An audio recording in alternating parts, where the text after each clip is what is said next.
सुरुवातीची बातमी। संभाजीनगरात नाराज कार्यकर्ते संजय शिरसाट यांच्या घराबाहेर जमले। नाराज कार्यकर्त्यांचा शिरसाटांच्या घराबाहेर ठिय्या। प्रभाग क्रमांक 20 मधील सुनील सोनवणे समर्थकांसह आता आंदोलनाला बसलेले आहेत। संजय शिरसाट यांच्या घराबाहेरच ठिय्या दिलाय।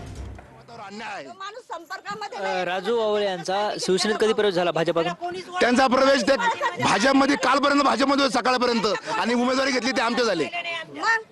आता इथं बसलाय, काय मागणी आहे तुमची? माझी मागणी एवढीच आहे की मी साहेबाला विचारलो माझा चुकी काय, माझं तिकीट का कापलं, मला का बसवलं, मी निष्ठावंत नाही का, मला सांगा मला सांगा मला सांगा। आमच्या सारख्याचा वापर करू नका याच्या पुढे लोक बसणार नाही कारण की मी मागासवर्गीय सुशिक्षित माणूस आहे। माझ्यामध्ये कुठलाही दोष दाखवा, या गद्दार त्रिमक तुपे लोकसभेमध्ये विधानसभेमध्ये आम्हाला तलवारी दाखवत होता, आमच्या कार्यकर्त्याला शिव्या देत होता। आज तो आमच्या पक्षात सत्ता आल्यानंतर आला, सत्ता पाहून आला, उमेदवारीसाठी आला आणि तो आमच्या प्रभाग 20चा मुख्य माणूस झाला। अरे मी मुख्य माणूस झालो पाहिजे, तो माझे दुसरे जे कार्यकर्ते होते ते मुख्य माणूस झाले पाहिजे होते आणि हा गद्दार मुख्य झाला। शिंदे साहेब म्हणतात हा निष्ठावंत कार्यकर्त्यांचा पक्ष आहे।